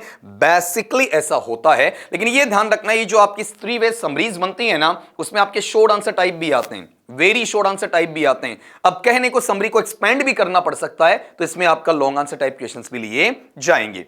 आंसर मिला, लेकिन एक ऑप्शन हमें और कट करना पड़ेगा। इट इन्वॉल्व, इसमें सम्मिलित रहता है, शामिलित रहता है। क्या शामिल क्या रहता है आपका, वो आकलन जो कि पीयर का, पीयर का मतलब आपका हम उम्र है, समवयस्क हैं, बराबर की उम्र वाले, लगभग 1-2 साल बड़े छोटे हो सकते हैं, उनमें आपका असेसमेंट करना। तो ये तो बेटा जी लिटिल टीचर्स कहे जाते हैं आपका, और जो लिटिल टीचर्स होते हैं उनके द्वारा आपका असेसमेंट किया जाना वो पीयर असेसमेंट कहलाता है। उसमें 3 वे समरीज की बात नहीं होती है, इंटरएक्टिव प्रोसेस की होती है, लर्नर टू लर्नर होती है। उसमें बच्चे के साथ में गुड वर्किंग जो रिलेशनशिप है वो अख्तियार होता है। बच्चे की जो आइसोलेशन, अलगाववाद की है, पृथकीकरण की है, एक की अकेले रहने की जो आदत है वो वहां पर हटना शुरू हो जाती है। क्वेश्चन नंबर आपका 11, थोड़ा सा फास्ट चलूंगा बेटा ताकि कम टाइम में ज्यादा कर सकें। Which type of evaluation emphasises process improvement. निम्नांकित में से किस प्रकार का मूल्यांकन है वो इस बात पर बल देता है, इस बात पर जोर देता है कि प्रोसेस या प्रक्रिया में सुधार होना चाहिए। तो ये बार बार मैंने बोला कि process is equal to FA formative assessment या फिर FE फॉर्मेटिव इवैल्यूएशन। तो आंसर इजीली तुम्हारे पास में रहेगा कौन सा बेटा जी, आपका फॉर्मेटिव इवैल्यूएशन वाला पार्ट इसमें देखने को मिलेगा। ये चीज हटेगी। समेटिव क्या है, प्रोडक्ट में आता है। डायग्नोस्टिक क्या है, आप वहां इस चीज का पता लगाते हैं बच्चे की वीकनेस या स्ट्रेंथ क्या है। ऑथेंटिक इवैल्यूएशन क्या है, आपका डिक्लेरेशन होता है कि बच्चे का अचीवमेंट वहां पर क्या मिला। अगले पे आए, what type of formative assessment uses classroom polls. Classroom polls जब करवाते हैं बच्चे से, कक्ष के अंदर पूछते हैं कितने बच्चों को समझ में आया, कितने बच्चों को वहां पर समझ में नहीं आया। तो इस टाइप का कौन सा असेसमेंट है वो यूज किया जाता है। तो अगर आप गौर करें ना तो क्वेश्चन में ही इसका आंसर है। जो 1 मिनट पेपर है या चेन नोट्स है या फिर आपका मडियस्ट पॉइंट आता है, स्टूडेंट का जो आपका रैप ग्रुप की एक्टिविटीज आती हैं या फिर आपका क्लासरूम पोल्स आते हैं, 1 मिनट पेपर के अलावा वहां बच्चा है उसको हाथों हाथ एट द इंस्टेंट वहां पर सीधा सीधा बच्चे से पूछने का कि बच्चे को समझ में आया कि नहीं आया। बच्चे से हैंड्स रेज करवा लिए, अपलिफ्ट वहां पर करवा लिए, बच्चे से इंटरएक्टिव अप्रोच में पूछ लिया गया, या सिंपली CBSE के मैनर में 4 FAs रख दिए गए। ये सारा का सारा फंक्शन किसका बताओ, आपका वहां पर फॉर्मेटिव असेसमेंट का होता है। और वही आपको यहां पर नाम दे दिया फॉर्मेटिव इवैल्यूएशन। खाली असेसमेंट और इवैल्यूएशन का नाम चेंज किया गया। तो बहुत बार बच्चों को मैं समझाता हूं कि जब आप हिंदी भाषा पढ़ते हैं, संस्कृत भाषा पढ़ते हैं, तब आपके लिए मापन है, आकलन है या मूल्यांकन है, उसमें बहुत बारीक अंतर ढूंढा जाता है। लेकिन इंग्लिश में आपके लिए जब भी सवाल बनता है सरफिशियल नेचर में आपके लेवल के ऊपर, तो वहां असेसमेंट और इवैल्यूएशन को लगभग एक ही भाव तोला जाता है। तो इसमें ज्यादा डेप्थ में जाने की आपको आवश्यकता थी नहीं। Question number 13, in summative evaluation which of the following is emphasized. Summative मूल्यांकन है, उसके अंदर किस प्रकार की निम्नांकित स्थिति को ज्यादा प्रेशर में रखा जाता है, ज्यादा फोकस में रखा जाता है, ज्यादा लाइमलाइट में आपका रखा जाता है। तो इसके अंदर बच्चे का जो विकास होता है वो एक तरफा नहीं होता है। जैसे फॉर्मेटिव में अपन सीखते हैं कि फ्यू स्किल्स आर टेस्टेड, बहुत कम जो आपके कौशल है उनको जांचा जाता है। जब मैं कौशलों की बात बेटा कर दूं आपका, तो इसका मतलब क्या है, LSRW है, ठीक है, लिसनिंग है, स्पीकिंग है, रीडिंग है, राइटिंग है। तो जब मैं फॉर्मेटिव असेसमेंट या फिर फॉर्मेटिव इवैल्यूएशन की बात करूंगा ना, तो वहां इस मैनर में फ्यू स्किल्स आर टेस्टेड, सारे कौशल हैं वो जांचे नहीं जाते हैं, कुछ कौशल ऐसे होते हैं जिन्हें आपका जांचा जाता है। लेकिन अब यही चीज मेरे पास में समेटिव असेसमेंट या समेटिव इवैल्यूएशन में आता है, तो यहां पर मैं ये कहूंगा कि लार्ज लेवल या लार्जर स्किल्स या large level skills are tested, मतलब ज्यादा से ज्यादा जो आपकी स्किल्स हैं उनको क्या किया जाता है, टेस्ट किया जाता है या फिर आपका परखा जाता है। ये चीज आपको चेक करनी है। तो समेटिव असेसमेंट या समेटिव जो इवैल्यूएशन है उसमें आपका लार्ज स्किल्स को चेक किया जाता है, और जब फॉर्मेटिव की अपन बात करते हैं तो वहां लार्ज लेवल को नहीं बल्कि फ्यू स्किल्स को चेक किया जाता है। तो जब वहां पर इस बेस पर कथन आपको दिया गया तो चेक करना, फीडबैक फॉर इमीडिएट इंप्रूवमेंट, तुरंत या त्वरित प्रभाव से जो सुधार की गुंजाइश हमें देखने को मिलती है कि टीचर को फीडबैक मिला आफ्टर डायग्नोस्टिक टेस्ट हो सकता है, क्लासरूम में हाथों हाथ हो सकता है। अब बच्चे के लिए जो डेवलपमेंट नेचर है उसके साथ में उसे रेमेडियल देना या फिर उसी वक्त उसकी प्रॉब्लम को सॉर्ट आउट करना, यह हिस्सा समेटिव का नहीं होता है, फॉर्मेटिव का काउंट किया जाता है। अंडरस्टैंडिंग ऑफ स्टूडेंट्स मिसकंसेप्शंस, बच्चे ने कहां गलत सीखा है, क्या गलत धारणा अपनी नॉलेज में प्री स्कीमा में बना रखी है, इस चीज को पूर्णतया समझना, ये चीज भी फॉर्मेटिव का खेल होता है, समेटिव का खेल नहीं होता है। नेक्स्ट, होलिस्टिक मेजरमेंट, समग्र तौर पर, संपूर्ण तौर पर, ऑल ओवर डेवलपमेंट, मतलब सर्वांगीण जो विकास होता है, चहुमुखी या बहुमुखी वर्सेटाइल नेचर का in all the fields, scholastic को स्कॉलास्टिक, जो बार बार आज की क्लास में मैं आपको बोल रहा हूं, ये जो संपूर्ण तौर पर आपका मापन किया जाना बच्चे के ज्ञान का पोस्ट कोर्स, जब उसका कोर्स पूरा हो चुका होता है, ये हिस्सा किस में आता है, समेटिव असेसमेंट या समेटिव इवैल्यूएशन में आता है। एक अपने को पॉइंट कट करना है, चेक करना कौन सा, इनफॉर्मल असेसमेंट स्ट्रेटजीज, अनौपचारिक स्तर पर जो आपका असेसमेंट या आकलन है उसकी जो व्यू रचनाएं हैं, उसकी जो रणनीति है, उसको जांचना, ये वापिस किसका है, फॉर्मेटिव असेसमेंट का है या फॉर्मेटिव इवैल्यूएशन का है। ठीक है, अगले सवाल पे आ जाएं। Question number 14, application article is an example of what type of evaluation, आपका निम्नांकित में से कौन सा मूल्यांकन का ऐसा प्रकार है जिसके अंदर आपका एप्लीकेशन आर्टिकल है उसको शामिल किया जाता है। एप्लीकेशन आर्टिकल बेटा जी मेनली किसके बारे में होता है, it is just about the composition, रचना लेखन के बारे में वहां पर कहा जाता है। बच्चे को आप कोई टॉपिक देंगे, कोई बिंदु देंगे, उसके ऊपर अपने खुद के विचार वो एक्सप्रेस करेगा, अभिव्यक्त करेगा, उन पे वो कंटेंट लिखना क्या कर देगा, आपका स्टार्ट कर देगा, और टीचर उसे बारीकी के साथ में चेक करेगा, ग्रामेटिकल नोशन भी चेक करेगा, उसके एक्सप्रेशन भी चेक करेगा, वोकैबुलरी भी चेक करेगा, पंक्चुएशन मार्क्स वो चेक करेगा। अगर मैं नॉम चोमस्की की भाषा में कहूं तो लिंग्विस्टिक जो कॉम्पिटेंसी होता है, एक्यूरेसी होता है, ट्रांसफॉर्मेटिव जनरेटिव ग्रामर है या ट्रांसफॉर्मेशनल जनरेटिव ग्रामर है, उसको शो करेगा, उसको वहां पर डेपिक्ट भी करेगा, साथ में उसमें करेक्शन करेगा, बच्चे से सेल्फ करेक्शन भी करवाएगा और लेटर ऑन उसे गाइड भी किया जाएगा। ये जो पार्ट आता है वो किस में आता है, आपका एप्लीकेशन राइटिंग में, मतलब ड्यूरिंग द टीचिंग प्रोसेस होना चाहिए, टीचिंग प्रोसेस के बाद में नहीं होना चाहिए। और जब ड्यूरिंग द टीचिंग प्रोसेस की बात करते हो तो that will also be included under the scope of formative assessment और फॉर्मेटिव इवैल्यूएशन। यहां पर समेटिव के लिए जगह नहीं होगी, आफ्टर होता है, ये वीकनेस स्ट्रेंथ जानने के लिए होता है, ऑल्टरनेटिव है, ये एडेप्टेशन के लिए काम में लिया जाता है। Question number 15, vote type of evaluation, मूल्यांकन का ऐसा कौन सा प्रकार वहां पर रहेगा, इज मोस्ट सूटेबल, जो सबसे ज्यादा एप्ट है, एप्रोप्रिएट है, उपयुक्त है, for identifying A students learning gaps, जहां पर बच्चे के अधिगम के दौरान टीचर और बच्चे की जो लर्निंग और टीचिंग प्रोसेस है उसमें अंतराल आया है, उसमें फासला आया है, उसमें दूरी वहां पर बड़ी है। तो ये चीज कब होनी चाहिए, जब बच्चे के लिए आप चेक करो कि बच्चे की वीकनेस कहां आई है। तो अभी थोड़ी देर पहले बोला है वीकनेस और स्ट्रेंथ, ये दोनों चीजें किससे पता लगाई जाती हैं, डायग्नोस्टिक से पता लगाई जाती हैं। समेटिव बाद का है, अल्टरनेटिव अलग सेंस है, क्यूमुलेटिव एक जगह जैसे सीजीपीए वाला पार्ट आ गया वहां पर वो वापस समेटिव की तरफ इशारा कर देता है। Which technique is an example of classroom assessment techniques, यहां पर निम्नांकित में से कौन सी ऐसी तकनीक है जो कक्षा कक्ष के आकलन की तकनीक के द्वारा वहां पर काउंट की जा सकती है या उसमें आपका जोड़ा जा सकता है या उसके साथ में रखा जा सकता है। मतलब यह चीज ध्यान रखना कि अपने पास में एब्रीविएशन में CAT, बेटा इसे कैट नहीं पढ़ेंगे, कैट्स ने मत पढ़ देना। जब एब्रीविएटेड पार्ट होता है वो डिफरेंट लेटर को 1 by 1 उसे वहां पर एक्सपेंड करके आपका लिया जाता है। तो CATs ऐसा नहीं आएगा वहां पर आपका, बिल्कुल आएगा। कैसा नहीं आएगा? कैट्स नहीं आएगा। कैट्स आते इसका मीनिंग क्या बन जाता? बिल्लियां बन जाता है। केट नामक जो नाउन है उसका प्लूरल वहां पर कह दिया जाता है, जो सरासर गलत होगा। सी स्टैंड करता है क्लासरूम के लिए, ए स्टैंड करता है आपका असेसमेंट के लिए, और टी स्टैंड करता है आपका टेक्निक्स के लिए। तो कौन सा कक्ष के दौरान ऐसा होता है? तो गौर करना, जब आपका फाइनल एग्जामिनेशंस ली जाती हैं, आफ्टर द क्लास है, आफ्टर द कोर्स कंप्लीशन है, आपका स्टैंडर्डाइज्ड टेस्टिंग है, कम से कम बेंचमार्क आपका डिस्ट्रिक्ट लेवल का होना चाहिए। आपका जो बाहर से टेस्ट बनकर आता है वो ड्यूरिंग टीचिंग या ड्यूरिंग क्लास नहीं होता है। डिस्ट्रिक्ट लेवल असेसमेंट है, यही तो चीज है, सेम की सेम दूसरे शब्दों में लिख दी है। तो 1 मिनट पेपर है, वो क्लास के एंड में, क्लास के दौरान लिया जा सकता है।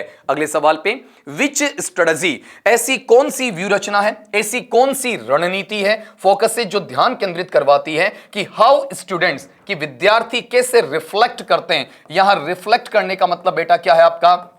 पॉन्डर करना, या दूसरे शब्दों में मैं कहूं तो इसे क्या कह सकता हूं आपका? कंटम्पलेट करना, चिंतन मनन करना, प्रतिबिंबन करना, किसमें? ऑन देयर लर्निंग प्रोग्रेस, जहां पर वो अपनी अधिगम की प्रक्रिया, उसकी बारीकियां जांच सकते हैं, अपनी कमियां वहां पता कर सकते हैं, खुद का स्व आकलन या स्व मूल्यांकन कर सकते हैं, जिसे आपका वहां पर क्या कहा जा सकता है? सेल्फ असेसमेंट भी कहा जा सकता है। तो गौर करना, जब बच्चे से चेन नोट्स की अपन बात करते हैं तो चेन नोट्स के अंदर तो क्वेश्चन कौन पूछेगा? लिफाफे में टीचर पूछेगा ना, ठीक है। तो यहां पर बच्चे का मूल्यांकन टीचर करेगा। वहां पर एक्चुअल के अंदर बच्चा वहां खुद नहीं बताता, चलाकर अपना आकलन खुद नहीं करता है। 3 वे समरीज है, उसमें भी टीचर का गाइडेंस वहां देखने को मिलेगा आपका, ठीक है। फिर यहां पर सजेशन बॉक्स है, उसमें तो यह कहा जाएगा कि टीचर का फीडबैक कैसा है, टीचर को कैसे पढ़ाना चाहिए, अच्छा पढ़ा रहा है, नहीं पढ़ा रहा तो क्या सुधार किया जा सकता है। अब बच्चे को जब एग्जिट टिकट्स दी जाती हैं, तो बेटा एग्जिट टिकट्स क्या होती हैं? जब क्लासरूम से बच्चा बाहर जा रहा होता है तो उस वक्त वो अपनी लर्निंग है उसका लेवल उसमें देकर जाता है कि उसे क्या चीज आई, क्या नहीं आई। सवाल बेशक आपका टीचर का हो सकता है, डजंट मैटर, लेकिन यहां पर ये स्ट्रेटजी है वो बच्चों के ऊपर प्रतिबिंबित होती है, बच्चों के जो व्यक्तिगत विचार हैं वो इसमें आते हैं। जब यहां लेते हैं तो यह निर्धारित सवाल का जवाब होता है, यहां एक्सपेंशन हो सकता है, समराइज्ड है, गाइडेड वे में होता है, या टीचर के लिए क्या मिलता है आपका? वहां पर सजेशन मिलता है कि टीचर की टीचिंग कैसी रहनी चाहिए। तो यहां मेनली जो एग्जिट टिकट्स आता है, जहां बच्चा अपना पर्सनली थिंकिंग है उसको डेवलप कर सकता है। क्वेश्चन नंबर 18, विच इवैल्यूएशन टेक्निक, निम्नांकित में से मूल्यांकन की कौन सी ऐसी तकनीक होती है जो प्रोवाइड्स एन अपॉर्चुनिटी, जहां पर एक मौका मिलता है, और मौका किस चीज का वहां मिलता है? For self reflection by students, जहां बच्चा अपने बारे में खुद सोचता है, अपने बारे में प्रतिबिंबित विचार वहां रखता है, अपना स्व आकलन करने का काम करता है। तो यहां स्व आकलन किससे हो रहा था? एग्जिट टिकट से। लेकिन अब बच्चे के खुद के विचार पूछोगे तो आप यह कह सकते हो कि आपके जीवन में 3 महत्वपूर्ण बातें कौन सी हैं, आपके जीवन में 2 महत्वपूर्ण व्यक्ति कौन से हैं, आपके जीवन का महत्वपूर्ण एक उद्देश्य कौन सा है। तो ये जो काउंटडाउन चलता है ना 3, 2, 1, जिसमें बच्चा अपनी बात करेगा, अपने हिसाब से सेल्फ रिफ्लेक्शन है, स्व प्रतिबिंबन है, स्व विचारणीय अवस्था है, उसको देने की बात करेगा। तो समेटिव कब होता है आपका? आफ्टर द कोर्स कंप्लीशन होता है, एट द एंड होता है, एप्लीकेशन आर्टिकल कंपोजिशन से जुड़ा हुआ है, सजेशन बॉक्स से टीचर के फीडबैक से जुड़ा हुआ है। तो मुझे यहां पर क्या चाहिए आपका? 3, 2, 1 काउंटडाउन चाहिए। Question number 19, what is the primary function, जो प्राथमिक उद्देश्य है आपका, वहां पर प्राथमिक जो कार्य माना जाता है, तवज्जो दी जानी चाहिए, जिस प्रभाव के साथ में से बताया जाना चाहिए किसका? फॉर्मेटिव इवैल्यूएशन का, वो वहां पर अध्यापन के दौरान या फिर शिक्षण कार्य के दौरान या टीचिंग लर्निंग प्रोसेस टीएलपी है, उसमें क्या होना चाहिए। तो पहला ऑप्शन जो मुझे प्रदत्त किया गया, मुझे दिया गया, उसे आपको चेक करना बेटा जी। क्या बोला अगले ने? प्रोवाइडिंग, आप उपलब्ध करवाते हैं, प्रदत्त करवाते हैं, ग्रेड्स देते हैं बच्चे को, स्कोरिंग देते हैं, बच्चे का परसेंट या परसेंटाइल देते हैं, आपका बच्चे के डिस्टिंक्शन मार्क्स की बात करते हैं, सीजीपीए की बात करते हैं, पास फेल की बात करते हैं, उसके अचीवमेंट की बात करते हैं, उसकी समग्रता की बात करते हैं। तो ये चीजें बेटा किसमें आती हैं? आपकी समेटिव असेसमेंट में आती हैं, समेटिव इवैल्यूएशन में आती हैं, जिनका फॉर्मेटिव से कोई रिलेशन नहीं है। दूसरा यहां पर क्या है? डायग्नोजिंग, वहां पर आप इस चीज का पता लगाते हैं कि सब्जेक्ट के लिए बच्चे की रेडीनेस है क्या, बच्चे के सीखने की तत्परता है क्या, बच्चा इस चीज की क्यूरियोसिटी रखता है क्या, बच्चा इसमें वीक है या फिर आपका स्ट्रॉन्ग है, बच्चे की वीकनेस और स्ट्रेंथ क्या है। ये जो चीजें आती हैं ये किस में आती हैं? आपकी डी टेस्ट में काउंट वहां पर की जाती हैं। तो इसका रिलेशन भी किससे नहीं, आपका फॉर्मेटिव से, प्रॉपर वे में नहीं है, ये ध्यान रखना, प्रॉपर वे में नहीं है आपका।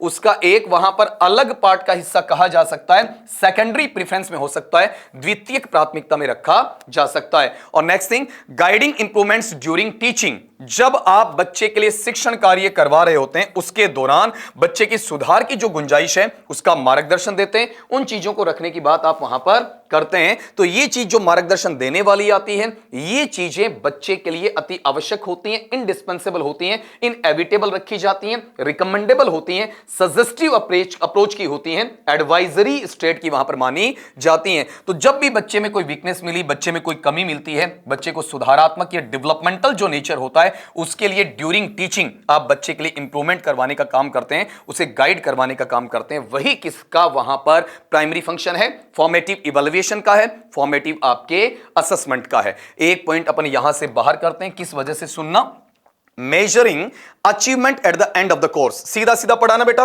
कि कोर्स के आखिर में आप क्या करते हैं, वहां पर बच्चे का अचीवमेंट, उसकी उपलब्धि है, उसका जो अर्जन है उसका मापन करते हैं। तो ये चीजें किसकी हैं, आपकी समेटिव असेसमेंट या समेटिव आपके इवैल्यूएशन की काउंट होती हैं। Question number 20, which of these would not be A feature of summative evaluation. निम्नांकित में से समेटिव इवैल्यूएशन है उसका कौन सा हिस्सा नहीं है, कौन सा उसकी विशेषता के रूप में काउंट किया नहीं जा सकता है।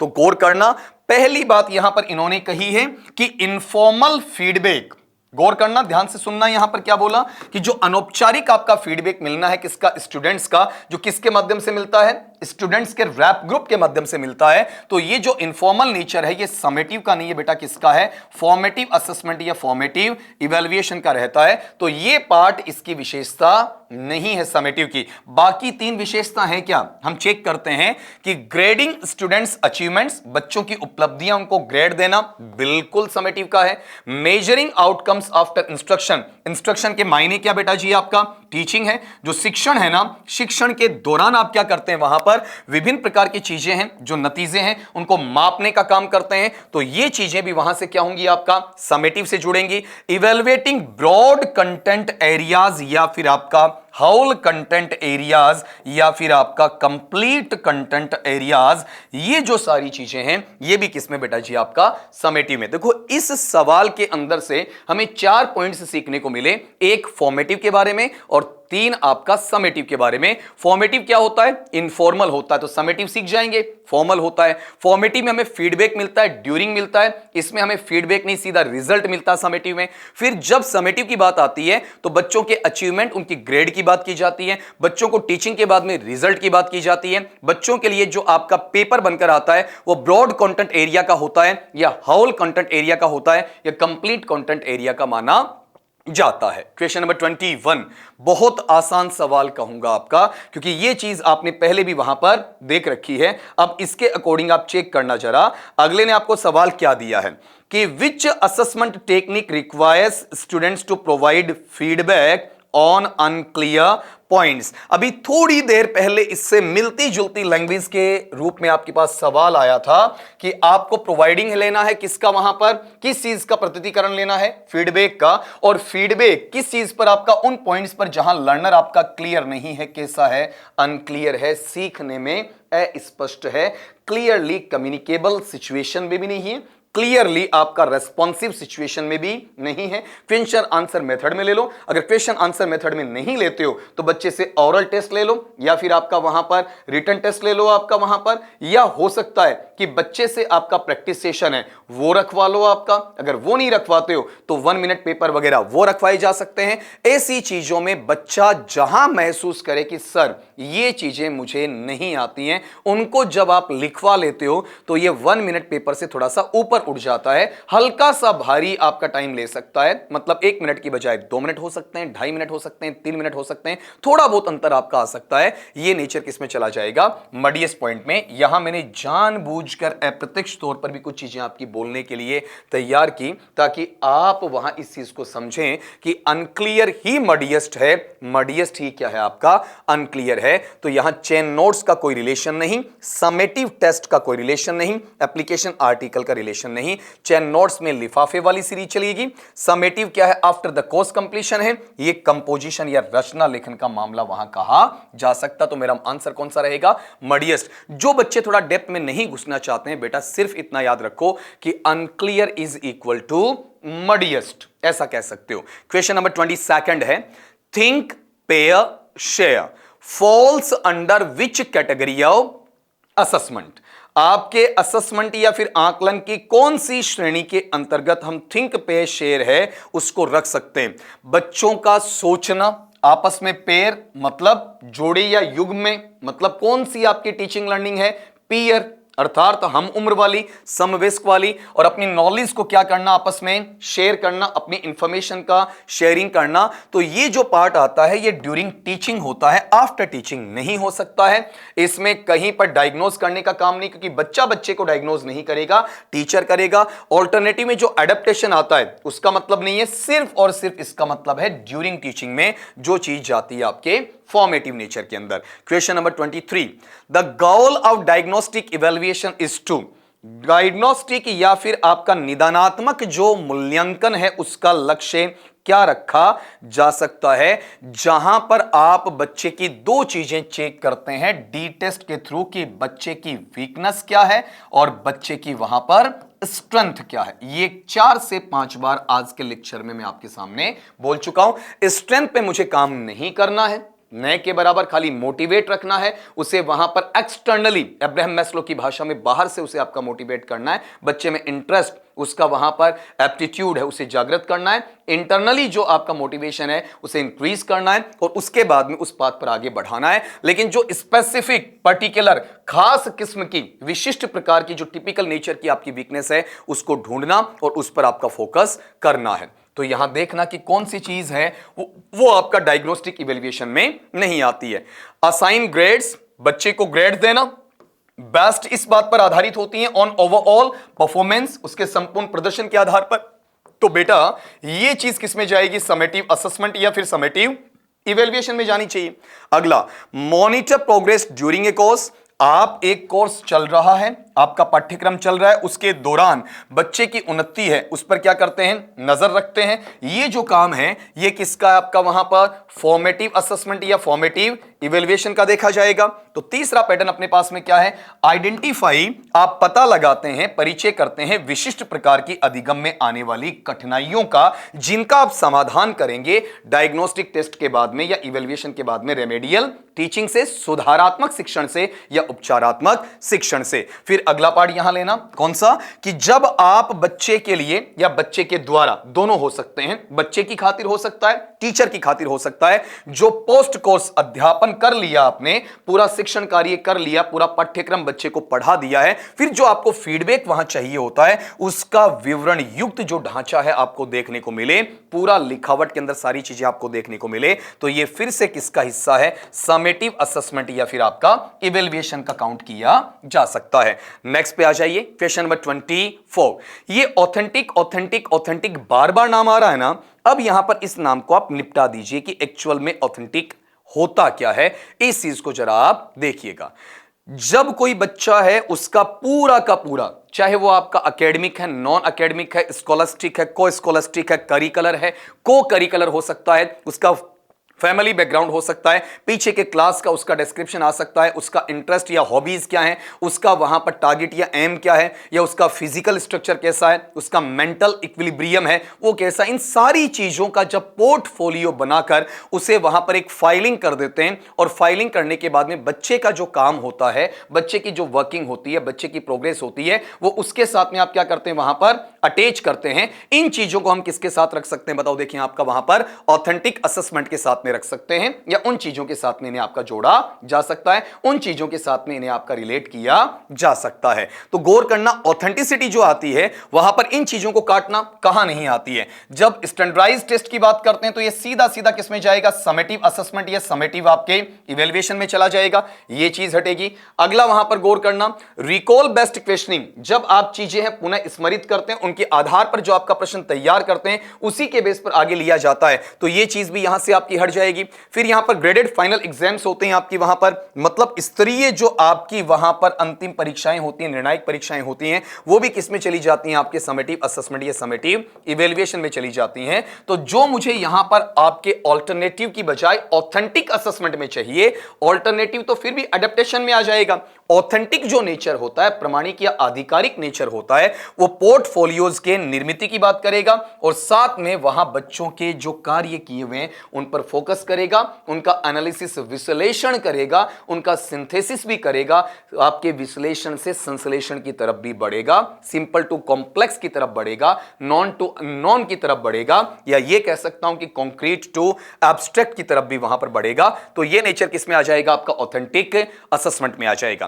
Question number 25, As suggestion box assessment primarily evaluates, जो आपका सुझाव पेटिका है वो शुरुआती स्तर पर या प्राथमिक स्तर पर किन चीजों का वहां पर मूल्यांकन करती है, वो चीज चेक करना। यहां पर सजेशन बॉक्स हमें यह बताता है कि टीचर को अब अपनी मेथड में कहां मॉडिफाई करना है, अध्यापक या शिक्षक को किस प्रकार से अपनी अप्रोच या उपागम उसमें तब्दीली लानी है। क्या उसमें एक से ज्यादा मेथड काम में आने चाहिए? क्या इक्लेक्टिक अप्रोच या मेथड काम में आना चाहिए? क्या अम्ब्रेला मेथड काम में आना चाहिए? उसकी खुद की वहां पर डेफिशिएंसीज क्या हैं, उनको किस रूप में आपका सुधारा जा सकता है, ये सारी चीजें वहां पर आपको देखने को मिलेंगी। तो यहां जो टर्म आ रहा है कौन सा बेटा आपका वहां पर? एज सजेशन बॉक्स वाला।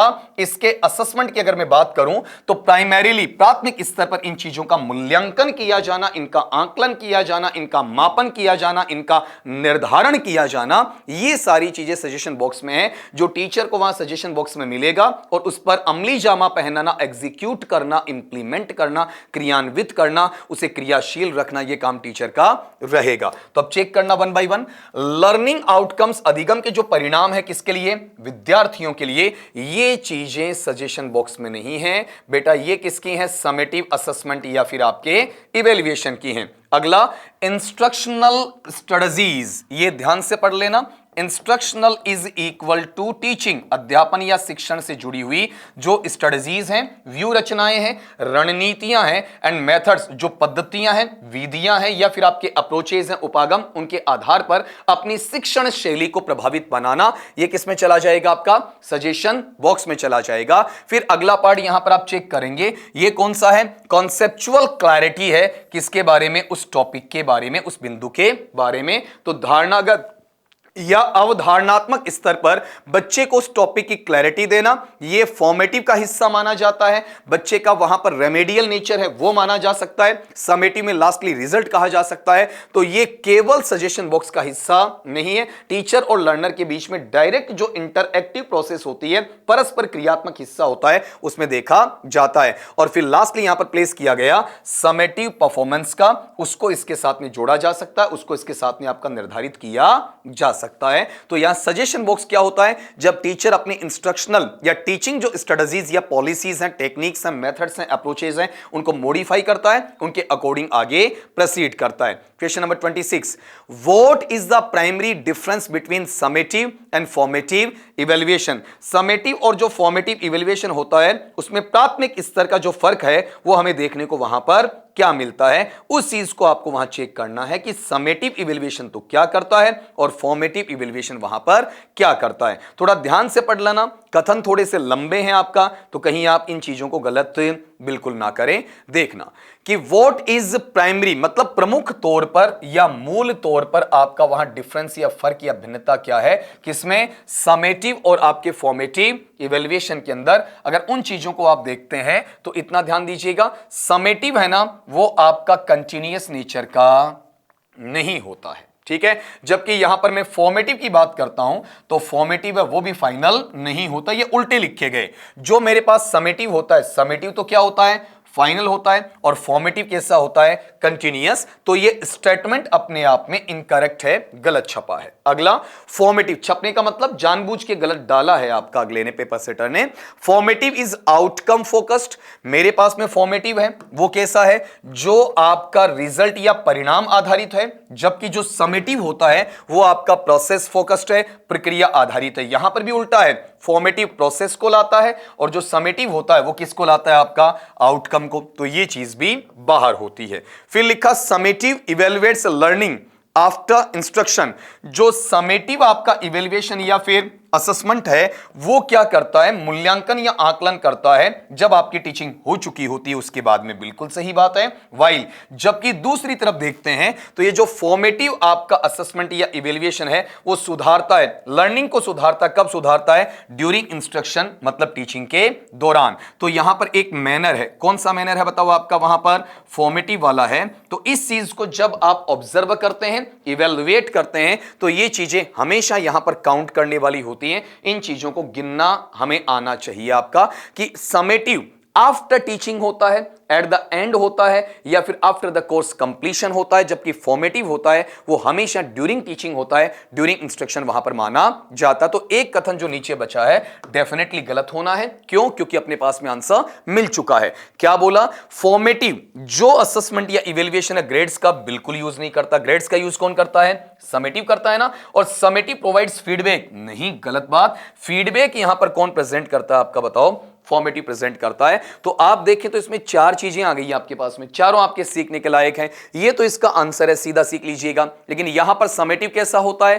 फाइनल होता है। फॉर्मेटिव कैसा होता है? कंटिन्यूअस होता है। फॉर्मेटिव है वो कैसा है आपका, वहां पर गौर करना, प्रोसेस वाला होता है। जबकि समेटिव कैसा होता है? आउटकम या प्रोडक्ट वाला होता है। फिर यहां फॉर्मेटिव कैसा है? जो आपको फीडबैक देता है। और समेटिव कैसा है? जो आपको ग्रेड्स देता है। क्वेश्चन नंबर 27, विच assessment encourages collaborative learning?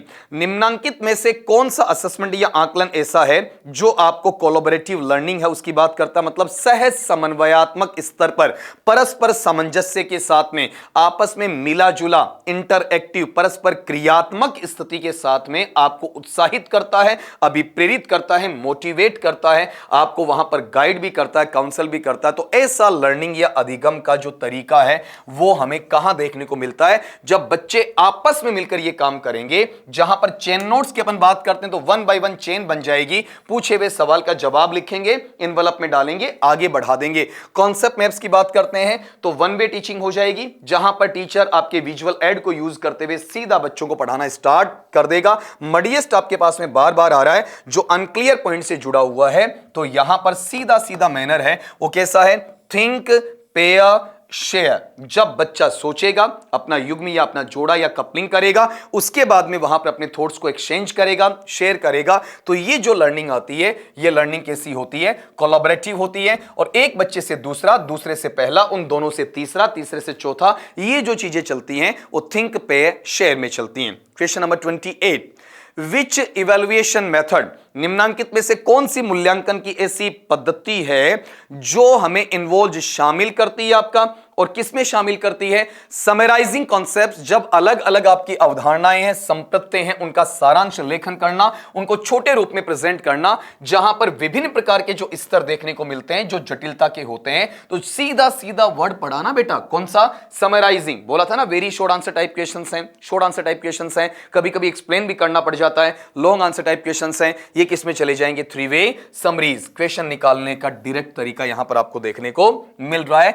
1 minute paper class के एंड में होता है आपका। मडिएस्ट पॉइंट होता है वो टोटली कैसा रहेगा बताओ आपका? वहां पर अनक्लियर रहेगा। सजेशन बॉक्स है टीचर की, जो आपकी इंस्ट्रक्शनल स्ट्रेटजीज होती हैं, मेथड्स होती हैं, अप्रोचेज होती हैं, उन्हें सुधारने का पार्ट बोला जाता है। चलिए नेक्स्ट क्वेश्चन की तरफ। Without making a hashtag, which of these is a characteristic of formative evaluation? आपका जो फॉर्मेटिव इवैल्यूएशन है उसका निम्नांकित में से कौन सा विशेषता का हिस्सा कहा जा सकता है, कौन सा उसका पक्ष कहा जा सकता है, कौन सा उसका वहां पर एक नोशन या विचार या संप्रत्यय कहा जा सकता है? अब ये थोड़ा सा 5 से 7 सेकंड आप जरूर लीजिए ताकि आपको खुद को भी पता चले कि जो हमारे सर हमें बता रहे हैं वो हम जानते या नहीं जानते, या फिर आप खुद अपना पोल करके देख लीजिए कि सर हमें आता है या नहीं आता है। देखिए जरा इसमें आपका अपने पास में क्वेश्चन नंबर आपका 29 है आपका। अगला हमसे क्या पूछना चाहता है? अब पहली बात तो इसमें फॉर्मेटिव आपसे पूछा, कर लिया होगा आपने। ये जो 5-7 सेकंड्स में लेता हूं आपका सांस सी थोड़ी सी आपका रुक जाता हूं, रफ्तार को कम कर देता हूं आपका फ्लुएंसी को, इसीलिए कि आप बच्चे मेरे साथ इन्वॉल्व हो जाएं। समेटिव है वो किस में है? ग्रेडिंग ऑफ कॉन्सेप्ट्स है, तो इसमें फॉर्मेटिव का रोल ही नहीं है। खुद समेटिव लिख दिया तो बाहर हो गया। फिर स्टैंडर्डाइज्ड असेसमेंट टूल्स, ये भी किसका हिस्सा बेटा आपका, समेटिव का ही तो है ना। जिला स्तरीय जो बेंचमार्क होती है या फिर उस असेसमेंट टूल को काम में लेना जो कि टीचर मेड टेस्ट नहीं है बल्कि बाहर से टेस्ट बनकर आया है। फाइनल जजमेंट या अंतिम जो निर्णय होता है जिसमें स्टूडेंट ने क्या किया है, अचीवमेंट किया है। अगर इसकी बात करता हूं तो ये भी बताओ किसमें आपका, वहां पर समेटिव में या फॉर्मेटिव में, फॉर्मेटिव में माना जाएगा। तो इस नेचर विशेष में अपने पास में टर्म कौन सा आएगा, फीडबैक फोकस्ड है, जहां पर आपकी पृष्ठभूमि पर आधारित जो आपकी प्रकाशित अवस्था उसको देखा जाएगा, साथ में ऐसा इवेल्युएशन या ऐसा मूल्यांकन लिया जाएगा जो कैसा आपका प्रोसेस ड्रिवन है, प्रक्रियागत हिस्सा है, उसे चलाया गया। तो फॉर्मेटिव में प्रोडक्ट नहीं होता है, प्रोसेस होता है। फॉर्मेटिव में आपका रिजल्ट नहीं होता है बल्कि इंप्रूवमेंट होता है। यहां पर आपका कभी भी केवल और केवल ग्रेडिंग नहीं बल्कि फीडबैक वहां पर दिया जाता है। तो ये दो वर्ड फीडबैक वाला और प्रोसेस वाला, ये दोनों आपने पहले से सीख रखे हैं मेरी इसी क्लास के अंदर।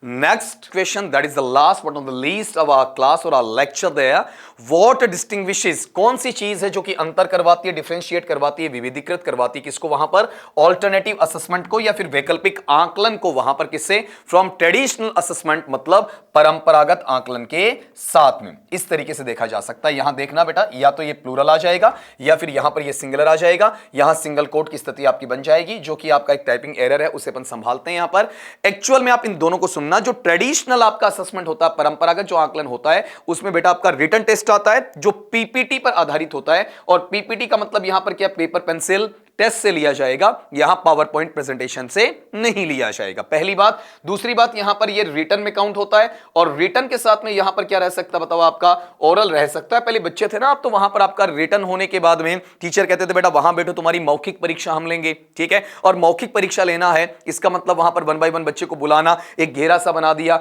लाइन में क्यू में आपको फॉलो इन करवा दिया, बिठा दिया, जिस बच्चे का आपने मौखिक लिया उसको आपने साइड से निकाल दिया, दैट इज ओरल टेस्ट। तो ये कौन सा मैनर है आपका, ट्रेडिशनल है। लेकिन जो ऑल्टरनेटिव होता नहीं, वर्सेटाइल इन नेचर है आपका, बहुमुखी है, चहुमुखी है, ऑलराउंड डेवलपमेंट है आपका, सर्वांगीण विकास है, जिसे होलिस्टिक नेचर का कहा जा सकता है। तो मूल अंतर क्या है कि ऑल्टरनेटिव असेसमेंट में कंप्लीट डेवलपमेंट आता है, जबकि वहां पर ट्रेडिशनल के अंदर क्या आता है, सिर्फ पेन पेपर पे या थोड़ा सा ओरल नेचर का देखा जा सकता है। 1 बाय 1 अपन कनेक्ट करते हैं अपने ऑप्शंस के साथ में कि which is true which is false. आपका इट्स रिलायंस, इसकी जो निर्भरता होती है किस पर, फाइनल एग्जामिनेशंस के ऊपर। बेटा जी ये किससे जुड़ा हुआ है, समेटिव असेसमेंट या फिर आपका इवैल्यूएशन से। फाइनल का मतलब है eight the end of the course, at the completion of the course इसमें शामिल होता है। फिर अगला इट्स फोकस, इसका जो ध्यान केंद्रित करवाया जाता है, इसका जो पूरा का पूरा आपका स्ट्रेस है, प्रेशर है, एनहांसमेंट है, वो किस पर है, आत्मनिष्ठ नहीं बल्कि आपके वहां पर किसी ना किसी वैचारिक स्थिति में, सिर्फ सब्जेक्टिव का मतलब आत्मनिष्ठ नहीं है, आत्मनिष्ठ तो शाब्दिक अर्थ होता है, लेकिन यहां पर मैं कहूंगा कहीं ना कहीं वैचारिक स्तर पर उसका जो एक वन व्यू है वो देखने को मिलता है, जहां ग्रेडिंग दी जाती है, परसेंटेज दिए जाते हैं, परसेंटाइल दिए जाते हैं, पास फेल बताया जाता है, उसका वहां पर आपका सीजीपीए बताया जाता है। तो ये फिर से किसमें आ जाएगा, समेटिव असेसमेंट या समेटिव इवैल्यूएशन में देखने को मिलेगा।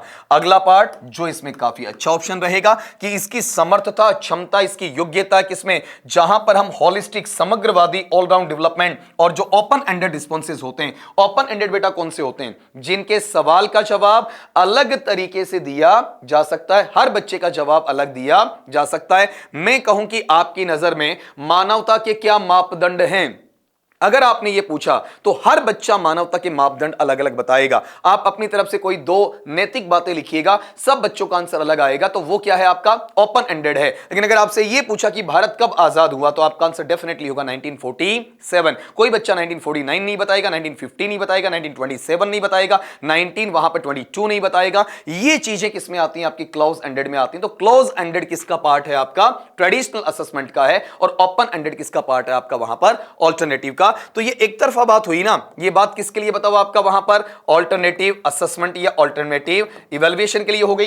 अब यहां पर ये कहा कि इसका जो एम्फेसिस या जोर पड़ना है, जहां पर चीजें आप रिकॉल करते हो, याद करते हो, आपका रोट लर्निंग, रट्टा मारने की बात कहते हो, जिसे आप किस में लेकर जाएंगे बताओ, आपका मेमोराइजेशन में लेकर जाएंगे, या फिर आपका वहां पर पैरेट लर्निंग में लेकर जाएंगे, पैरेट लाइक टीचिंग लर्निंग है, उसके अकॉर्डिंग वहां पर उसे आप देखेंगे। ये जो पैटर्न आपको देखने को मिलता है, ये ट्रेडिशनल मैनर में होता होता है। तो ये आपका ट्रेडिशनल आपका असेसमेंट या इवैल्यूएशन है, और ये आपका बताओ क्या है वहां पर आपके लिए ऑथेंटिक और अल्टरनेटिव में से ऑल्टरनेटिव असेसमेंट या इवैल्यूएशन कहा जाता है। तो इस चीज को अपन स्लाइड बिट में रख सकते हैं। जब आपको पेपर सेटर देगा तो इन दोनों कथनों को मिलाकर क्या करेगा, आपका क्वेश्चन फ्रेम करेगा, अकेला वहां पर आपका क्वेश्चन फ्रेम नहीं करेगा। तो इसके पूरे पूरे मायने ये हैं कि दोनों में से या तो एक मिलेगा, दोनों मिलेंगे तो साथ मिलेंगे, अलग अलग नहीं मिलेंगे। अपन प्रायोरिटी के बेसिस पे छांटते हैं तो इस चीज को बाहर कर देंगे और यहां पर ये क्वेश्चन अपना क्लियर हो जाएगा। तो चलिए आज की क्लास को यहीं पर क्लोजर देता हूं आपका,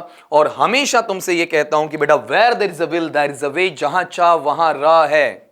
आप अपने टारगेट को जरूर अचीव करोगे, आपका बड़ा भाई आपके साथ रहेगा। आपको कमिटमेंट कर रहा हूं तो बेशक मैं लेट हो जाऊं, कोई बड़ी चीज नहीं है। इंतजार आपको करना है, एक दिन बाद 2 दिन बाद आपकी सारी चीजें आएंगी। कुछ बच्चे हैं जो अलग अलग टेस्ट सीरीज में अपीयर हो रहे हैं, उनका मानना है कि सर हमें थोड़ा सा इडियम्स बता दीजिए, प्रोवर्ब्स बता दीजिए, फ्रेजल वर्ब्स बता दीजिए, एंटोनिम्स हैं, सिनोनिम्स हैं आपका। बिल्कुल बेटा सारा बताऊंगा, लेकिन एक एक करके सारी चीजें आएंगी। बहुत सारी चीज है वो क्यूज में है, ठीक है। अभी वहां पर अपने पास में ये कहूं कि आपकी कतारों में लगी हुई हैं, 1 बाय 1 आपकी लिस्टिंग हो रही है, 1 बाय 1 सारी चीजें मैं लेकर आ रहा हूं। तो सारी चीजें जो आपने मुझे सजेशन दी है ना, एक एक मेरे माइंड में है, मैं अपनी बात पे खरा उतरूंगा, कहीं रुकूंगा भी नहीं, और टिल योर एग्जामिनेशन मैं आपको सपोर्ट करता रहूंगा। मुझे बस आपका सिलेक्शन वहां पर चाहिए। ये मत कह दीजिएगा कि सर इंतजार तो कम वक्त बला ही ऐसी है किससे तो मौत भी नहीं आती, ऐसा नहीं कहना है। सीधा सीधा चलना है, किसके लिए, अपनी तैयारी के लिए। आज नहीं तो कल, कल नहीं तो परसों। हाँ, इंग्लिश में आप ये भी कह सकते हैं ना कि सर टुमारो नेवर डाइज,